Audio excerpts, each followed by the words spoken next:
Romantic बात करें क्या? पोर्ट्स की बात करें? इंडिया में टोटल 12 ऑपरेशनल मेजर पोर्ट्स हैं और 78 ऑपरेशनल नॉन मेजर पोर्ट्स.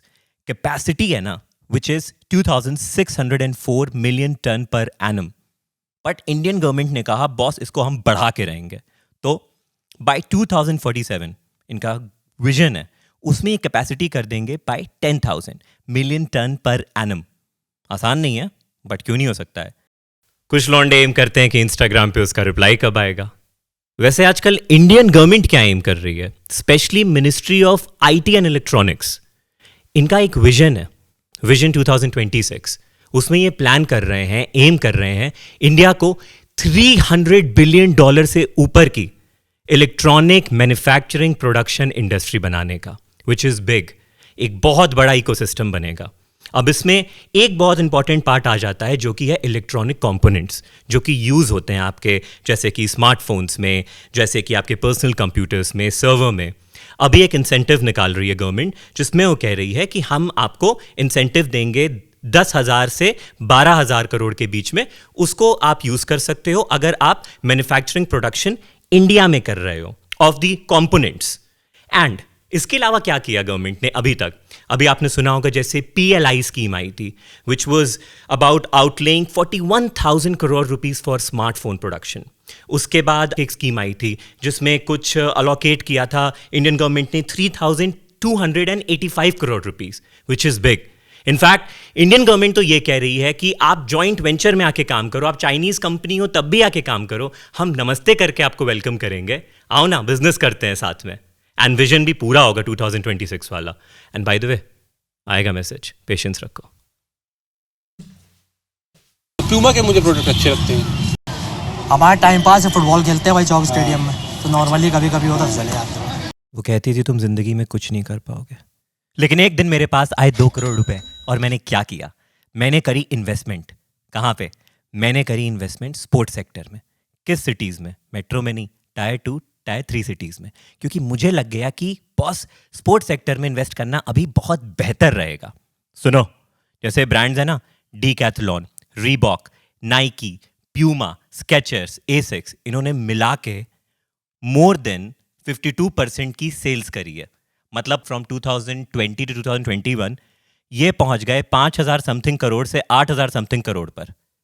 भाई सोचो कितना सही है.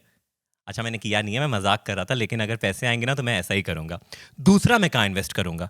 मैं करूंगा ऑटोमोबाइल कंपोनेंट्स में. जैसे कि तुम्हारी कार वार ये सब होती है ना, इसमें बहुत सारी चीज़ें लगती हैं जो एडिशनल, उसमें भी बहुत पैसा है, मार्जिन है और डोमेस्टिक डिमांड है बहुत ज़्यादा. तो ये सेफ इन्वेस्टमेंट है तभी तो हमारे इंडिया लड़ सकती है, उसके विषय में जा सकती है, कहीं आना जाना हो सकता है. What is patience? 1948 में इंडियन नेवी ने एक ड्रीम देखा to have its own warship aircraft carrier. 1980 में इसकी प्लानिंग स्टार्ट हुई एंड 2002 में गवर्नमेंट की अप्रूवल मिली to go ahead with it. And on September 2, 2022 INS Vikrant was roaring, India's first indigenous warship aircraft carrier made in India, for India, by India. We all should be proud about it. क्योंकि ये जो power होती है ना, ये हर country के पास नहीं होती है, सिर्फ पावरफुल नेशंस के पास. ये बताता है कि आपकी मिलिट्री सुप्रीमेसी क्या है, ये बताता है कि आपकी क्या डोमिनेंस है, आपकी कंट्री की क्या पावर है, आपकी क्या स्टैंडिंग है, आपकी सुप्रीमेसी के बारे में ये बात करता है. नाउ द थिंग इज कि इस चीज़ के लिए हमें प्राउड तो होना चाहिए. क्या हमें इतने में ही खुश हो जाना चाहिए? क्योंकि यार 1948 से सपना देखा था और 2022 में जाके पूरा हुआ. बिल्कुल हमें खुश होना चाहिए, बट हमें इसको और अपलिफ्ट करना चाहिए. जैसे कि जो मोस्ट पावरफुल कंट्री USA, उनके जो वॉरशिप एयरक्राफ्ट कैरियर्स हैं दैट इज़ न्यूक्लियर ड्रिवन और पावरफुल है.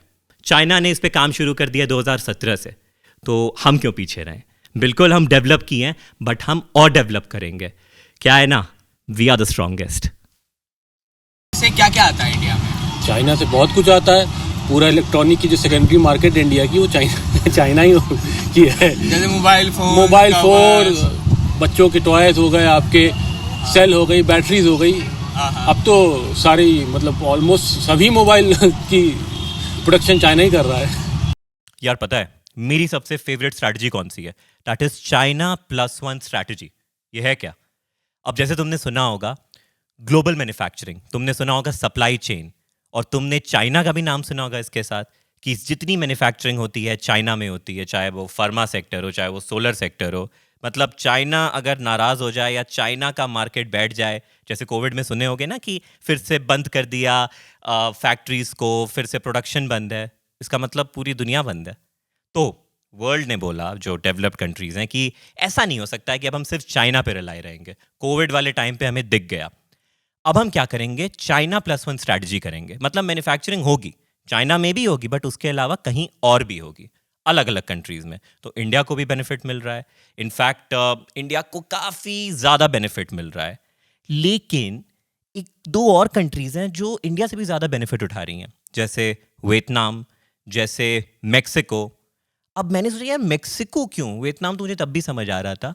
तो मैंने देखा कि एक चीज़ होती है north America free trade agreement. मतलब इसमें क्या होता है, अगर आप इसके पार्ट हो तो आपको यूएस मार्केट का डायरेक्ट एक्सेस मिल जाता है। नाउ द पॉइंट इज, क्यों नहीं मतलब इंडिया के जो बड़े बड़े डिप्लोमेट्स हैं वो भी सोचते हैं कि वो भी ऐसे किसी फ्री ट्रेड एग्रीमेंट का पार्ट बने, या कुछ ऐसा सिस्टम करे कि हम मैन्युफैक्चरिंग तो इंडिया में करें लेकिन पूरे वर्ल्ड में हम सप्लाई चेन के भी एक स्ट्रॉन्ग प्लेयर रहें। अच्छा, स्टार्टअप्स में जॉब करोगे कि किसी मल्टीनेशनल कंपनी में? Startup. More than 52 startups fired more than 18,000 employees in 2022. Starbucks की कॉफी का ज्यादा टेस्ट अच्छा होता है कि मम्मी के हाथ की कॉफी का? माँ है भाई, जो बना है सबसे बेस्ट वही जाना है, ना स्टारबक्स ना कुछ। और आज तक भाई छुआ भी नहीं स्टारबक्स को। स्टारबक्स की बात अलग है, लेकिन माँ के हाथ की जो चीज़ बनी है वो तो अच्छी होगी। मुझे तो मतलब मम्मी के हाथ की पसंद है। स्टारबक्स की भी अच्छी है, लेकिन जो प्राइस आदमी पे करता है वो मुझे अच्छा, इराक में एक सीन हुआ बगदाद में कि एक बंदा था बिजनेसमैन, उसने बोला कि यार मुझे स्टारबक्स की फ्रेंचाइजी चाहिए। तो उसने अप्लाई किया, मना कर दी गई। उसने बोला अच्छा ठीक है, ये तो मेरा सपना है, मुझे तो खोलना है, अब चाहे तुम फ्रेंचाइजी दो चाहे ना दो। बंदे ने खोल दिया, सेम टू सेम, मतलब कॉफ़ी से लेके उनके लोगों से लेके एक एक चीज़ स्टारबक्स की नेबरिंग कंट्री से मंगा के सब लगा दी। शायद 3 ब्रांच अभी खोल दी हैं। अब स्टारबक्स को पता चला, उसने वकील हायर किया। वकील ने कहा बॉस सॉरी, क्योंकि वकील को भी धमकी चली गई थी, देखो समझ लो मेरे कांटेक्ट कहाँ तक है और मैं किसको किसको जानता हूँ, तोप से उड़ा दूंगा, चलेगा। Now I know it's bad but it's funny man.